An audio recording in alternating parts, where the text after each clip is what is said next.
This is Heather Brooks-Carrot, the president of the LA Wildcats, and you're listening to This is the XFL Show. Some look at this place and only see a football field. But it's more than that. This is hallowed ground. This is an opportunity. To build a league of culture, passion, and purpose. To live a dream. 1, 2, 3, Our work is cut out for us, but we wouldn't have it any other way. This will be earned. We'll give it every last ounce of football-loving energy in the tank. And then we'll give it more. Our hearts. Our souls. This is for the players, the coaches, the cities, the fans. For stories untold. For potential unrealized. We are hungry. We are humble. And no one will outwork us. The XFL is back. Back for the love of football.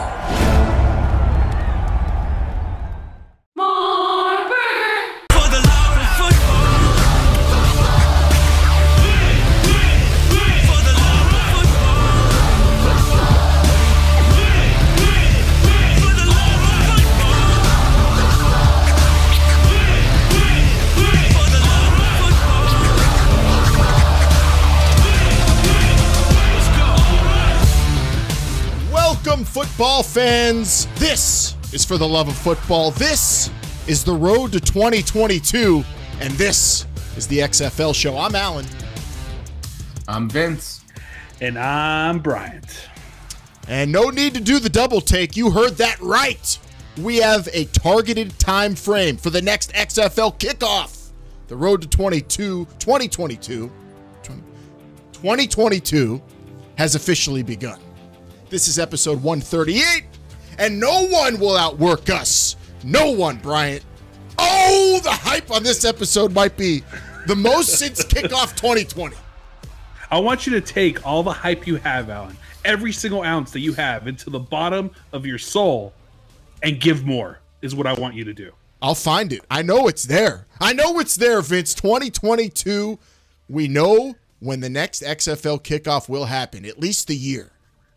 Yeah, I've been talking to you, Alan, about how difficult it is to get hyped, and that's why you got to stay hyped. But at least now we have some time. We have some time to get hyped for this. And Bryant, I thought of you immediately whenever I saw this announcement, because you love talking about leagues starting up, and now you have over a year plus. In order to talk about it, you got to just be loving life right now. Oh, for sure. I was about to start a new Pac-12 football podcast for the next 6 weeks until they kick off. And I was going to stop. But now I have this one. I'll just move on and do this one until 2022. Oh, thank God thank God we got this announcement then. I actually wanted to hear that. Please resume your activity. No, nobody wants to hear that, Brian. We got to focus it all here because there's going to be a ton to get into. We're going to talk about that runway, that time frame we got now. It's going to be an action-packed episode. 724-565-4XFL is the number for you to call. 24/7, 365. You can text it as well. Standard text messaging rates do apply. And if you want to interact with us, that's the way to do it. The XFL kicks off in 2022. We know the time frame. We've got a lot on our minds with that announcement, the first huge announcement from new ownership, and we know you want to say something about it. So that's the number to call, 724-565-4XFL. And, of course, social media at XFL Show, where this morning, the announcement was made. Social media going crazy with that hype video with Danny Garcia and The Rock's voice over it. Absolutely epic, and you could talk about it with us on social media wherever you want. Facebook, the Instagram. I'm on Twitter mostly, Bryant. That's where I'm at. I even liked one of Bryant's tweets this week. He was super hyped on social media, but it's all about at XFL Show. Well, we've been friends for 20 years, and that was the first like ever. It took me bashing on Cleveland. If you put the boots to Cleveland, I'll like your tweet for sure. Okay. Well, yeah, at XFL Show, if you want to get a hold of any of us, really, and talk about what's going on, because this is a huge, huge week for the XFL. Yes, it is, baby. And we're going to get right into it. Don't forget, this show is brought to you by Pretty Easy Podcasts. You could go to prettyeasypodcast.com if you'd like to start your own. Since Brian's not doing the Pac-12 show now, you could start your own Pac-12 football podcast, and they'll help you get it up and running. You'll have your own producer if you go to prettyeasypodcast.com. That's the way to do it at a very, very, very fair price. Brian, you can give him the catchphrase if you like. Making podcasting pretty easy. Throw that in there. All right, let's dink and dunk around what's gone on since last week's episode a little bit. I'm wondering what the hell you're doing in this league. Okay, the Sam Shortstein interview. How fun was that, Bryant? And to anybody who missed it, how much did they miss out on? They have to go. If there's any show to go back in the archives and listen to, I'd have to say it's that one. It was our best show since we came back. I will say that, since The Rock purchased the league. Sure. The Rock and Danny Garcia. I enjoyed it doing it, and I enjoyed going back and watching it. We played it over and over on YouTube and on Instagram as well. So go and check that out. Hit pause, go back, come back, and we'll talk about it now. Vince, you weren't there last week, but I'd really want to hear what you think of the interview. Well, I haven't listened to it yet because I was waiting to hear you hype it up, and then I was going to go listen to it. Yeah, Vince, seriously, if you missed it, you have to go back and listen to it or watch it on YouTube. Sam Shortstein, the director of football operations, sat down with us for, it was more than an hour, but I don't know how much of Showtime actually aired, Bryant, but it was a lot, with all sorts of stories and all sorts of detail from his time behind the scenes, basically being a part of running the XFL on the football side of things, coming up with rules, how they got implemented. It was super fascinating, and it just seemed like he had the big takeaway, like I said last week, Brian, the most fun job in the XFL, except after game days. What we learned was that he got cussed out a lot by coaches each and every single week, that's just part of the job, so I'm sure. I could tell that happened. he looked. The one time I met this individual, he just, it looked like he had been put through a ringer. Well, you might have caught him on like a Monday or a Tuesday then, Vince. That might have happened. Pretty much any day. A lot of great stories from Sam Shortstein. A lot of what went behind, what we call it, the imagination behind the reimagination of football. So go check that out. It was a lot of fun. Sam, one of the better relations I think that we can appreciate since we've been doing this podcast. Oh, absolutely. Yeah, that is one hell of an imagination too on Sam Shortstein. Check out that episode on our YouTube channel or on the podcast archive. It's going to be there for forever and 100 years. We're going to leave it up as long as we're allowed to, for sure. All right, real quick, dinking and dunking around social media or the XFL fan line. Vince, you love it. Standard text messaging rates apply. Barry texted us. My boy Barry texted us, and he asked us on the XFL fan line text machine about the announcement today, saying whether or not the 2020 season will be recognized when 2022 kicks off by new ownership. Will those records be recorded? What do you think? 2020, what does it? Do you strike it from the record, Vince? What happens? Yeah, probably. This half is the season. It's as far right now. I'd say this is a brand new league. It's mostly starting from scratch as far as I'm concerned. We'll see how similar everything looks, come 2022, but I would imagine that it'll be like it never happened. The similarities between the two I'll get to in a little bit, but I will say this. To me, you do let these records move forward to 2022, because if you don't break these records that you set with half a season in 2022, then you got other problems to worry about. Well, so these should be goals. Are completely different. Well, in terms of like rushing yards and receptions and the record books. What if there is no rushing in this? Don't start back this. To 2018 and you're 7-on-7, whatever. Just stop. Maybe that's why Vince is so hype. He's hoping for 7-on-7. We had Sam Shortstein on last week who made the rule book, and we got Vince on this week who's trying to change the rules before 2022. Something to keep an eye on. That's low on my agenda. We'll discuss the agenda. we'll discuss the agenda on this road to 2022 coming up. But Barry, I think I It sounds like Barry, just reading the context of the text, like he has the concern about the season being recorded in a record book of some sort. I'm of the opinion that it should be somewhere on a website in an archive officially held by the league, and until 2022, as far as I'm concerned. Cam Phillips is the touchdown king of the XFL, and PJ Walker's the MVP. Well, for that, if you're going to go that route, I mean, where's He Hate Me stand in your record books? That's a different league. That's different rules. That is different rules. Totally different league. You go back. Totally different. There's 19 years between the two. That doesn't even count. Totally different. This is 2 years. Might as well be 100. If you think there's a difference between 19 years and 2 years, we have other issues to talk about. All right. Well, sounds like a poll question, Bryant. At XFL Show, let us know what you think. Barry's hot button text message question there on the XFL fan line 724-565-4XFL. We could get into that all day long, but we got bigger fish to fry on this episode. Real quick, though, let's get to some really quick bites in this week's Cover 2. When I say tick, tick, y'all say boom. Tick, tick, boom. Tick, tick, boom. All day. All day, XFLers are flooding NFL practice squads mostly. Demorne Pearsonell, Bryant, your favorite from the Battlehawks, signed to the Las Vegas Raiders practice squad. And we're seeing XFLers have an effect just from practice squads. Maybe they're not racking up stats in the NFL, but I am of the opinion that the Kansas City Chiefs demolished the Baltimore Ravens this past Monday Night Football, and shut down MVP Lamar Jackson because of the job that Jordan Ta'amu probably did in practice being the dummy Lamar Jackson. Credit to Jordan Ta'amu. Employment is what the goal is for some of these players, right? And that's what we're seeing. More and more XFL players being put on practice squads, giving their input in some way, shape, or form. You mentioned Jordan Ta'amu. That's great. But Demorne Pearsonell, the best L to ever play the wide receiver position in football, continues to make a splash since I saw him in the AAF.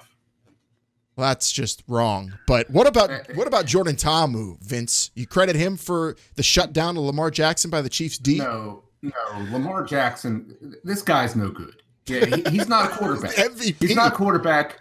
He's a regular season guy who, when teams don't prepare for them, and they don't prepare that much in the regular season, you could catch somebody off guard with a gimmick offense, and he got beat by maybe, the one coach who cares about the regular season the most, Andy Reid. And fair enough. Yeah, they obviously game plan, and I believe the Chiefs have beaten the Ravens several times. Yeah, 3 or 4. Several times they played against them. So but I'm sure I'd give Jordan Ta'amu a game ball if I'm Andy Reid, though. He game planned for him. He was a part of that. XFLers making an impact in the NFL. They are making an impact. I will say that. Absolutely. And they might make an impact in the CFL. This is something interesting to think about. With now 2022 announced as the kickoff year for the XFL's return, the CFL's in flux. They canceled a season. No one knows if or when they do come back. Oh my God, I hope they do and expect them to. But their target or their season happening is up in the air again. But they do have their regular kind of off-season programs going on, their dates, and the negotiation list came out, which is where CFL teams put out names, each of them 10, of players that they've designated that if they that reach out and sign, they're exclusive to that team, exclusive to reach out to and sign to the CFL. And all these guys are basically American football players. CFL bylaws state that you could have exclusive rights for like 45 players. And among these names on these lists from the 9 CFL teams, a bunch of XFL players, Bryant, Trey McBride, DeAndre Tompkins, DeMarcus Gates, Dietrich Nichols, Jordan Ta'amu is on there. Connor Cook, who surprisingly never saw a down. Did he ever get a snap with the Roughnecks? I don't think. PJ Walker, Nick Hawley, all among others on these lists in the CFL. So I don't know. If you're an former XFL player, are you holding out hope for 2022? Or if the CFL comes back before then next year, do you go try your apply your trade up north. What do you think players are thinking about in that regard? These guys, especially on these negotiation lists. Well, if you sign with the CFL team, don't you have to? Isn't it like a 2-year minimum contract for American-born players or whatever the rule is? There's a contract that's going to keep you up there if you sign it. Yeah. Now that's what you have to weigh: is do I want to spend 2 years in the CFL or do I want to, work out this year? Because when does the CFL season play, Alan? Normally, what we would be kicking? I want to say it's like late summer, right? It's like through the late summer into early September, or maybe even November ending around. It's like it bleeds into the NFL. Well, because the only reason I say it is because if you think about what the XFL did in 2019, which was mini camps that started in December, you're going to want to be available if you're going to play in 2022 at some point in 2021 for these teams to actually evaluate you. And you have those summer showcases that they did before. I'm sure they're going to be some sort of iteration of that again to try to find talent. So at the end of the day, do you want to take those 2 years where you're not going to be available in 2022 or work out, stay ready for the end of 2021 rather than somewhere in the beginning for the CFL? Yeah, and that's going to be a whole lot of – is your whole 2021 for sure. I looked it back up. At least last year's season went late May to November. So you do that, you're going to have to miss out on 2022. How hyped are you if you're a former XFL player hearing this news, seeing that video today? You have to have some hope again, just as much as fans, I believe. And reports also came out that XFL players did receive a letter from the league, not anything about their employment, just – hey, we're playing again, and thank you for what you did, and kind of like that. That's circulating around, Vince. But if you're an XFL player who played in 2020, you see the CFL is probably going to come back next year. The NFL is always out there for you to try or shot at. What are you thinking? There's decisions to be made. Yeah, I think a lot of it's going to come down to how much money you think you can make in each one. We don't know anything as of right now about the value of the contracts in the new XFL. That's true. We do have information about what guys make in the CFL. So I think you got to weigh. Is it worth waiting around? If the pays are comparable, I don't. It depends also maybe what you're doing right now. If you're a guy that can't get on an NFL practice squad and you're working another job, maybe you got more of a decision to make. It's going to be very interesting, with those 2-year contracts. What guys decide to do. That's going to be fascinating for sure, and we'll find out middle of 2021. Yeah, I don't think it's a general answer for you should do this or you should not do that. For all players, it's really a case by case, like this. Absolutely. Whatever somebody's doing, wherever they're at in their careers, that's what they should go with. Well, let me ask you this also. If you're a player, and say you're a younger guy, you're not at the end of your career, but you could still ball. You're looking at the XFL and you're saying, wow, this league, it looked to be successful, but it only got in 5 weeks. And then you look at the CFL, it did cancel a season, but they've been around for a long time. You would think there's definitely more stability with the CFL. You can make a strong argument to go participate in that league to start out.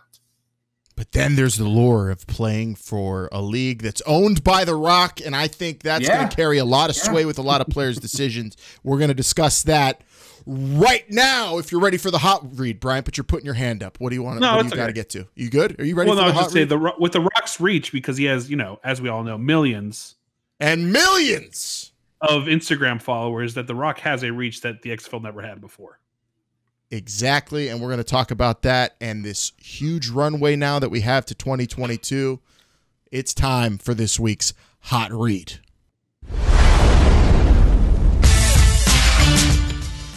All right, the XFL kicking off in 2022. The announcement made on today's Twitter account from the league, back resurrecting I don't think anything was posted from the league in a while, Bryant.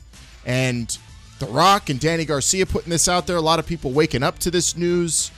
It is October 1st, 2020. Bryant's so mad he's on the West Coast on a morning like this. You were about 3 hours late to the party, but you got here, and we're partying now. And so we're going to look at this. What does this mean? The XFL is kicking off in 2022. We know the targeted time frame. That is essentially 15 months plus of runway to kick off.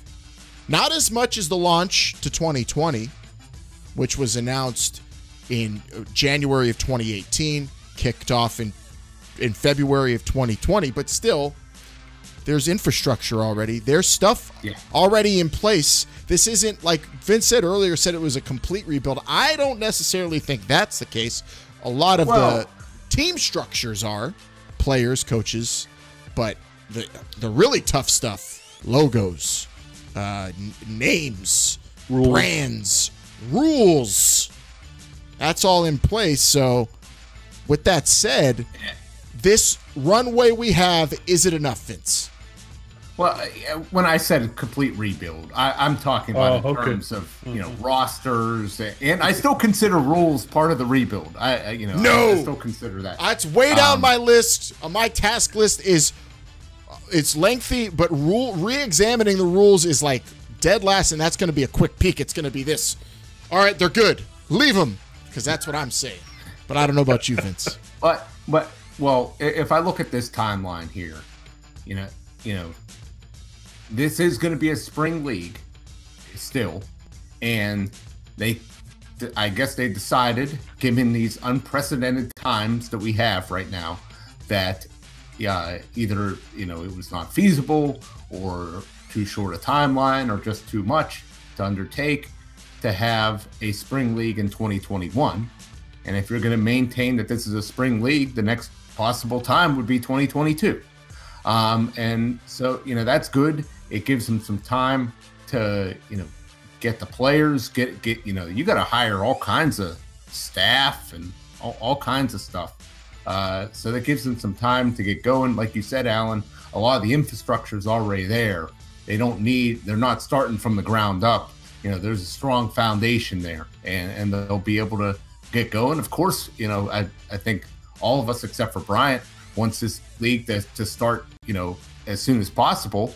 But it is what it is. We'll have to wait 15 months, and I'm sure it'll be worth the wait when we're there. 15 months to the start of 2022. I don't want anybody to think that we have some inside knowledge, right? Because that's when we don't know when this league's going to kick off. It's going to be February. Is it going to be April, May, June? I'm rooting for April. Well, I mean, I'm rooting for the league to kick off safely is what I'm rooting for. Whatever that time frame may be, that's great. We'll get to our tasks list pretty soon here, but the fact that the league has come out and said this is when we want to do this, they didn't want to rush it. I know people were putting out articles and writing up these things about why the league should, try to do something in 2021. And, Danny Garcia even herself, let all options out on the table, including 2021. So I'm glad that this is what they decided. And really, to me, with everything they have in place, I think 15 plus months is going to be a great runway. Because really, to Vince's point, teams and things like that for the original XFL didn't come together until mid-October of 2019, which was, 4 months before kickoff. So I think that's the piece that's probably the smallest in terms of getting this league on the field. It's everything else that goes before that, and you've given yourself enough time. Because really, the league didn't start until summer of 2018 when Oliver Luck came aboard. Yeah, and that now there's just really there isn't a whole lot of stuff to create. I think the creating part, a lot of it's done for you, such as not just like brands and logos and stuff, but I'm talking about like the actual jobs, the positions that need filled. You don't have to say, what do we need? What position do we need to conjure up and then go hire? They have those positions. Now they just have to plug in holes during this 15 plus months. A gap, B gap. And so forth and so on. And you respect the integrity, I think, is what I would do, of what was there before, and you just bring back as much of that as you can. And then, of course, the new ownership's going to have their own ideas and new innovations that they're going to want to implement. But I don't see those really being so far off from what was there before, Vince. Well, it's hard to say. If they're, The Rock and this Capital Group, they're going to try Redbird Capital. Yeah, they're going to try to. I think they're going to try to put their own touch on this. They're going to make it their own. I think they are, but let's also acknowledge they're still using "For the Love of Football" as the slogan for the league. They're keeping They're keeping Jeffrey Pollock, former president and current president of the XFL, COO. He's still on board. He had a quote with today's announcement. The quote is, "For the love of football and for the safety of our players and fans, we'll be back on the field in 2022. The opportunity in front of us with our new ownership is simply too big to rush back. We want to do this properly with care and thought for everyone who loves football, especially our players, coaches, partners, and fans." So that's a major part that's returning as well. And you have to believe he's going to be a big factor in bringing a lot of what was there before and implement it all again in terms of the structure of the league. I guess what I'm saying is that, a lot of the stuff in the league, I don't think was, as entrenched, as what you're saying. And that, the league was only around, it only lasted 5 weeks. There was probably a lot of stuff that the higher ups in the league were gonna, they're gonna be tweaking certain things as they see it goes. They're gonna try to make it better as it goes along. I don't think they considered it a final product by any stretch. And this thing's gonna need to evolve. You can't just reimagine the game of football overnight. I know they did all the testing on the labs and all that kind of stuff, but it's gonna take some time to perfect it. And I definitely, if you don't think they're going to be, making changes to this thing, I don't know what to tell you. I think there's definitely going to be changes. Well, what kind of changes are you talking about? Like, are you saying? I think personnel will be different, sure, but I think a lot of how the league approached the rule book and the football operations department should be very similar to what they were doing in terms of how they implemented technology into the league. Especially, you don't think they're going to be doing the same sort of stuff? They could. I don't. All it takes is The Rock not to like something, and then he's going to want to change it. That's all it takes. We don't know for sure if they're even going to have the same broadcast partners. The presentation could be completely different. And that's true. It just, to me, the approach that I feel like The Rock has been taking since he took over with his Instagram posts or tweets or whatever he puts out there is that he's comfortable with the way the league was operating. He wants to make this a safe haven, a place for players to get another opportunity. The Rock, he's all about opportunities. It's what he built his entire success on. It's just that one opportunity. I feel like he wants to build the foundation of this league to allow players to have that opportunity. I think that's what it ends up being. That's really where I think you'll see the differences from new ownership. That's why I think people like Jeffrey Pollock kept on board, because The Rock, Danny Garcia, they're going to be focused on making sure all that stuff is supported, but giving what they have in terms of their brands and their ability to really, I think, they're going to be great recruiters and get people excited about the brand, not just fans, but people who are players, coaches. The quote from them with today's announcement, I think, is really telling. The XFL represents the idea of ultimate opportunity, like you said, Brian. It's a league of soul and culture. Soul and culture. I don't think Vince McMahon ever uttered those two words whenever he was first promoting the XFL. Anchored by the pursuit of dreams and love for the game that we couldn't be more proud to lead. That's from Danny Garcia and Dwayne Johnson. Every XFL player, coach, city, and fan is our top priority, and we couldn't be more excited to champion them in an electrifying 2022 season. We are the new XFL, hungry, humble, and no one will outwork us.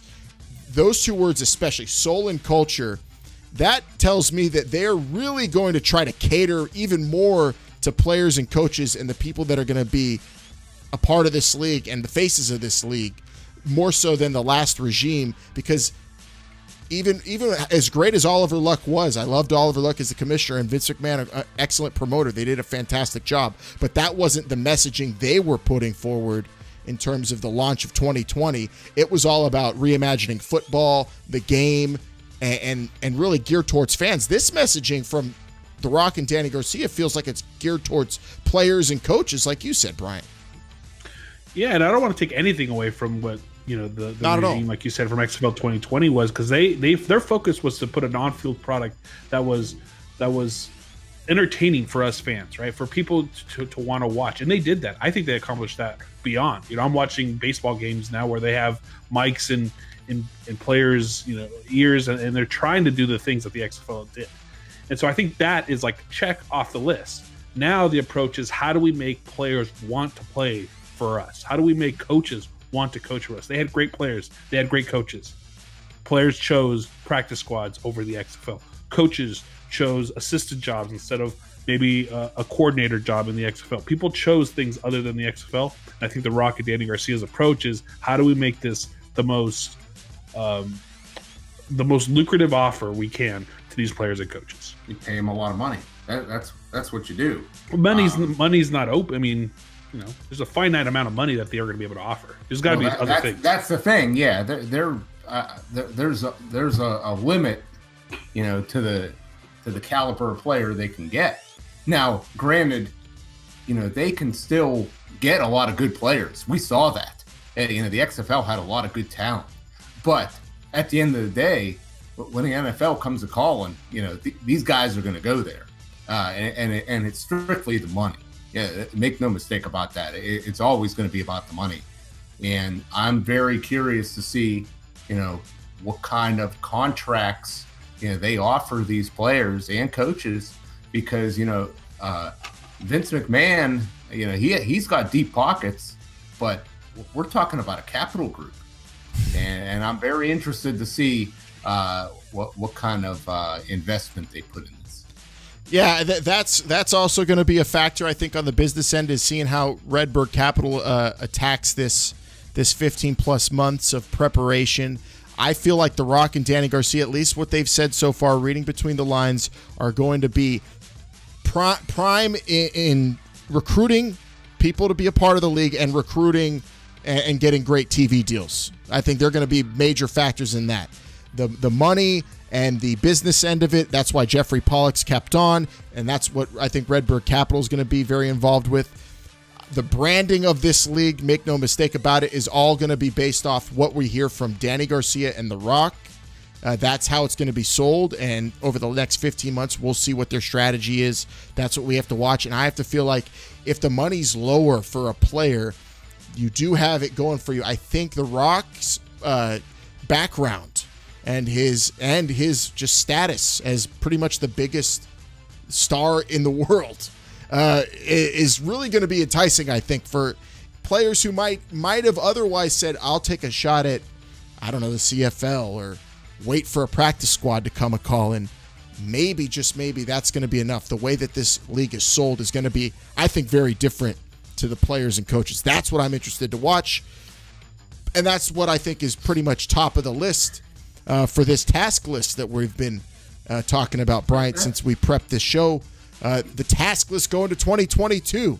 What is on top of the agenda, Vince, for getting this league up and running now in just over 15 months? Well, I just do want to comment on one thing that you said that I really liked, was that, The Rock has this unique ability to excite people, unlike anybody else on this earth. And, no disrespect to Vince McMahon or Oliver Luck, but if you're going to work for them, it's like you're going to work for a businessman. Yeah, but if The Rock, if you're going to work for him, that's a little bit different. That's a little bit different, depending on how much involved he is, and that could get players potentially very excited, and I'm interested to see that.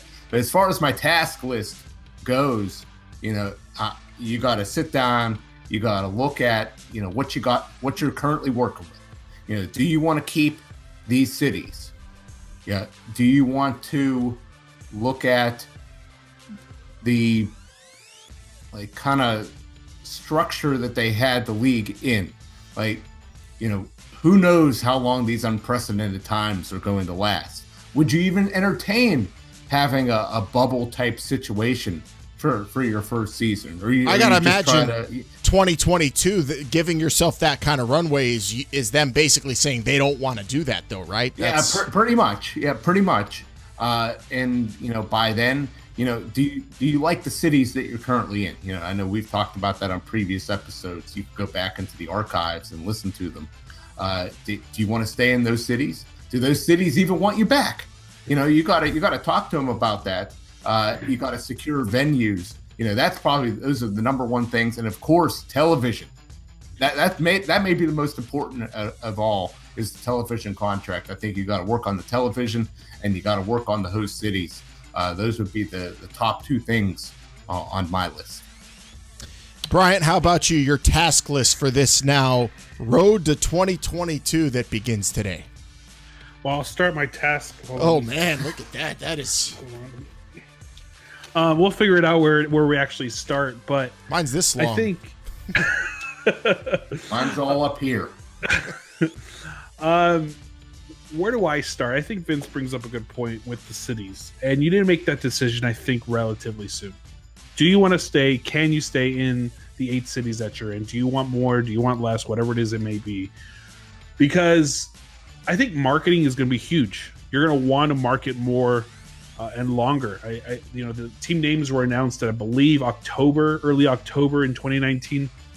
Really didn't give you too much time to kind of market in those markets when it came to branding. We talk about how when you gave cities their team names, that it felt like you gave these cities identities. You could finally kind of associate yourselves with those markets. So I think that's number one, or at least up there.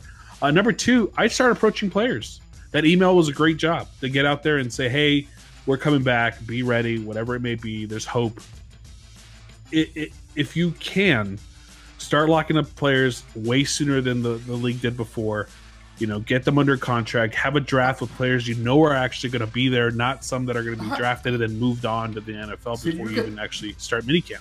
Well, so you want to lock up players now, or you're going to? I'm not saying lock them up now, but you need to figure out a plan to get those players under contract, ready to go for you, so you can market players. We talked about how this league identified players so much with these interviews on the sidelines. You want to make sure you have some of these players back. You want to make sure you have players that you can actually market to these to people. And I think it's important if you're talking about being a players league.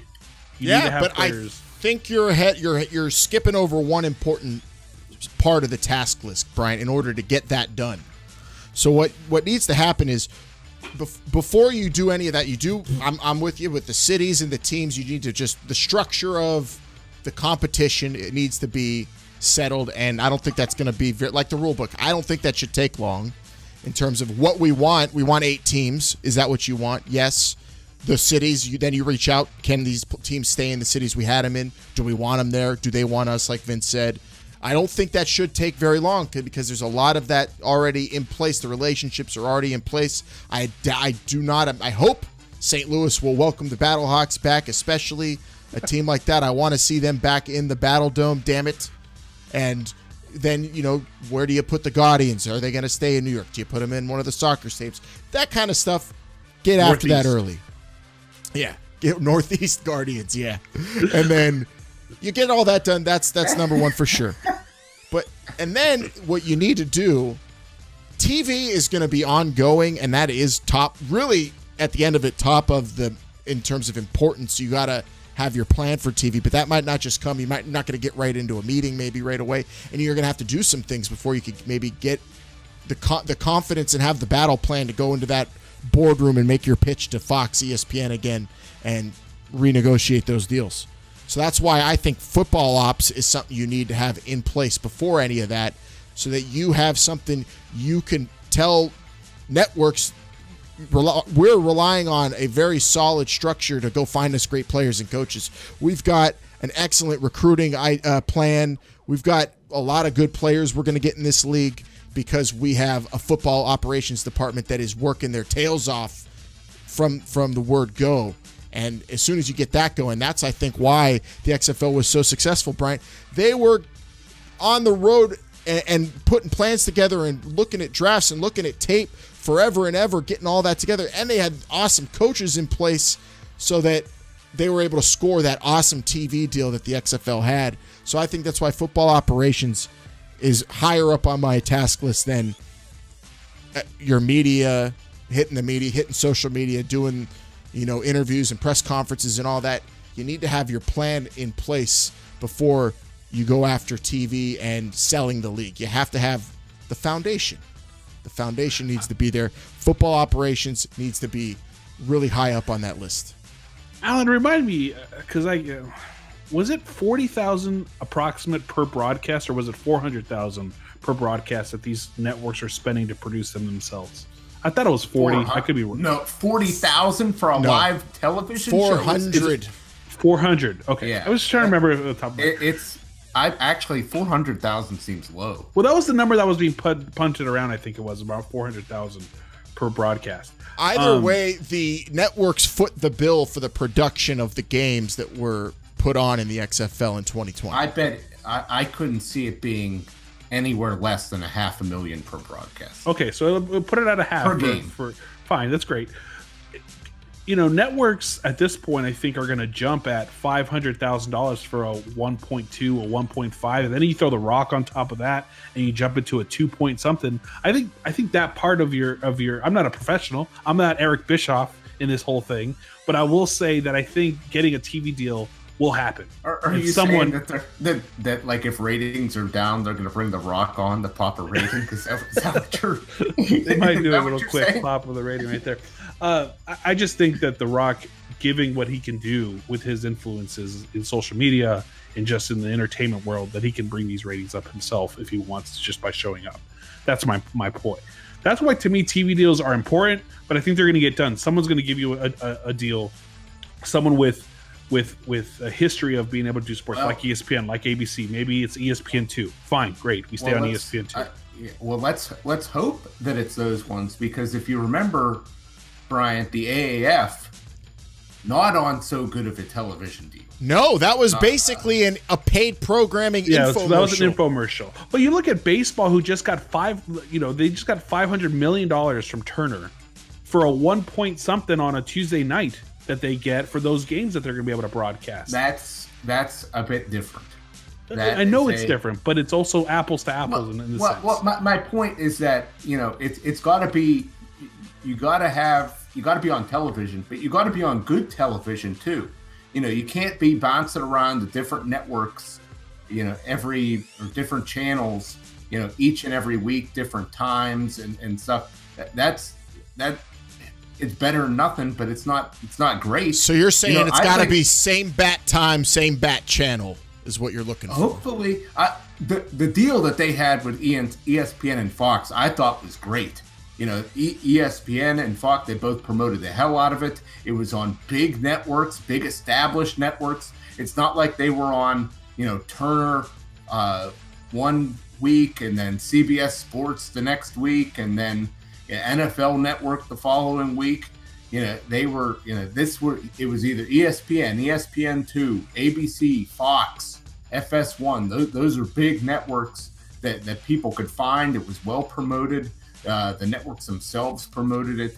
Yeah, that's what you got to be on. There's no, if you're a sports fan, you're not watching, Turner in the middle of the afternoon and they're not promoting, the game for you. That's not where you're going to find that information. And if it's not on ESPN, and if it's not on Fox, they're going to neglect it. They're not going to be talking about it that much. And when it comes to sports, you got to be involved with ESPN. I just don't see how the networks don't jump right back into the line. As long as they might not, but I think they will, because of what The Rock brings to the table, of what Danny Garcia, what Redbird Capital can bring to the table to get this XFL back to where it was. It was great entertainment. I think no one was batting an eye other than what's that guy's name from PFL? I think whatever his name. Mike Florio. You Mike love Florio.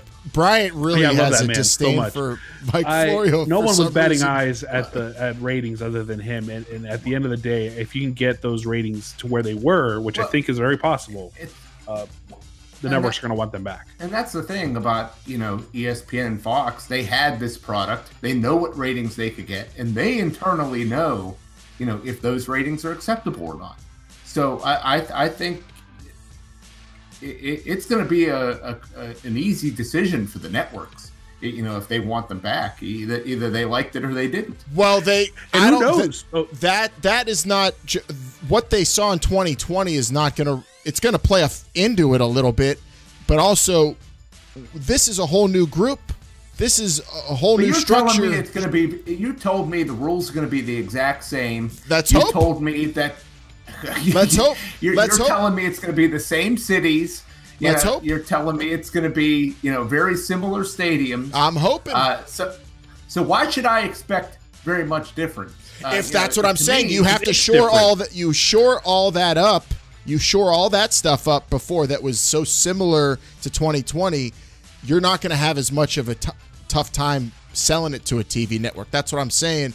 You got to make sure we're going to have this kind of presentation that we're going to sell to the networks. We're going to have this kind of football being played to sell to the networks. You get all that stuff done and checked off your list and have the messaging right for that, and you have The Rock in your corner, you will have no problem getting on ESPN, Fox, or the NBC Sports. And you know what? Slots. I'm going to throw this out there. We're assuming that ESPN and they're doing the maybe we'll let you come back to our league. The XFL could say, hey, you need to pay us for this deal because our ratings were a lot better than we expected. Maybe it's the other way around where the XFL can actually get a deal for their TV rights rather than having to just be on something for free. I think you've got to be very careful with that. Oh, for sure. But all I'm saying is that on the task list, if that's on there, I think it'll get checked off relatively quickly with I don't know about that. TV comes with the preparation everywhere else. That's what. You don't just. I think it's like down here somewhere. Yeah, you can't. It should be at the very top. No, no, it's around, because if you and then the television's like right here. If you say, "Oh, let's just go tell them The Rock owns the joint and we're gonna go get a good TV deal," that ain't gonna cut it. No. You got to have it in place. You have to have those awesome partners or something similar, like especially when it comes to the statistics, the presentation of the game, the technology involved with the game, and everything else that they didn't even reveal. Sam Shortstein talked about how much more was about to come to the XFL with us last week because they had these great partners, ticketing partners. That all has to be in place before you go at it and get the best possible TV deal. That's why that task list is so important, Vince. You can't get ahead of yourself when it comes to that TV deal. You gotta be. That is like the most important room any Redbird Capital rep, The Rock or Danny Garcia will be in, is that TV deal room. And unless Mr. Iger's a big people's elbow honk, I don't think he's just going to say, "Oh, it's The Rock." Of course, you can't. Exactly. The Rock. Let's be real though. The Rock got Titan games on NBC in the middle of the week in prime time. Like that's things that he brings an allure that no other person in entertainment does. Some people were even saying the Titans games were going to replace the Olympics. What if The Rock was What if The Rock was in the booth for every game? Technically, Vince, this year they did. they did. You're right. So that's going to be interesting to watch, is how they pursue the various tasks and attack the different check marks, those mile markers on the road to 2022. The road to 2020 was cerebral. It was meticulous. It was well thought out and well executed. There's less time this time, but I don't think they need as much time, and I think it needs to be equally meticulous, and I think that's what we're all hoping for, right? Strategize and go out and attack, and with Jeffrey Pollock already in place, you got someone who was involved in all that. We'll see what they do. And then we didn't even talk about a commissioner early in the process. Does that happen?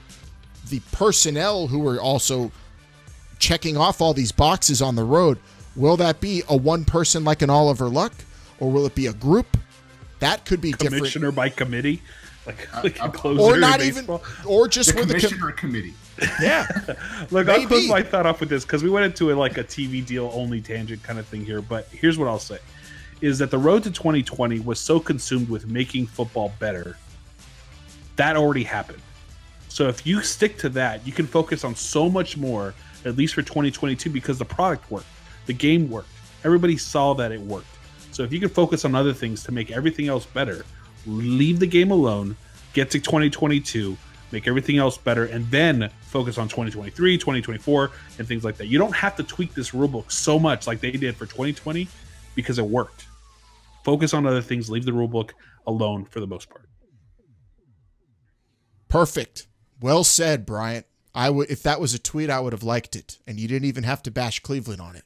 Very well said.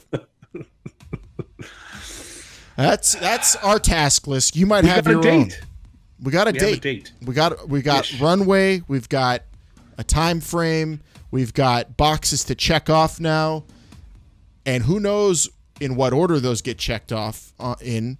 Who knows what's announced next? All I know is that no one's going to outwork us. No one. Especially when it comes to podcasting and talking about this league coming along to 2022. Bryant, no one. Vince, I know the TV deal's high on your priority list, but I know number one on your list is doing the work. Yeah, I as much as I want to set my DVR right now, I want to doing the work up front is so important. Getting ready for this league, there's a lot of stuff that has to come together to make it happen. I'm happy that we have enough time to watch the Rock and this Capital Group do their thing, and we have a date ish, and that's enough to help get me excited about it. I just realized number one on everybody's task list should be stay hyped.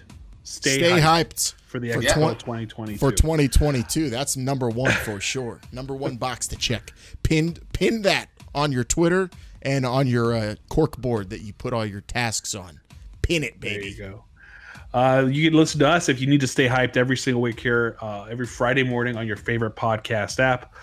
You can also check us out at thisisthexflshow.com if you want to see our show, or youtube.com/thisisthexfl show, the official YouTube page of the XFL. Follow us on Instagram, Twitter at XFL Show. Started putting the show on Instagram too, so check it out. Yeah, we're on the IG. Is that the cool way to say that? IG? You're the Instagram. Just Instagram, I think it's fine. The gram, maybe too. On the gram. Watch the show on the gram. And tell your friends. They now are saying, hey, I heard that there's going to be a league in 2022 again. You know any details about it? And if you don't have the time to tell them, like every single thing that we just talked about and that we're going to be talking about, you could always tell your friend, there's this show. It's on your favorite podcast app or on YouTube called This is the XFL Show. If you love football and you love the XFL or are interested in the XFL, you should check it out and you should subscribe. And you should also leave a review. That helps them out a lot. Or even better, you should call their fan line or text it. Although standard text messaging fees do apply. 724-565-4XFL. Either way, we appreciate you helping us out. We appreciate you so much because you're the ones that have been with us on the first road we were on and now this new road the whole time. You got us to where we got and where we're at, the original official XFL podcast. And here we are on a brand new spanking road, and we know where it ends, 2022, Vince. I can't believe it. Where we're going, we don't need roads.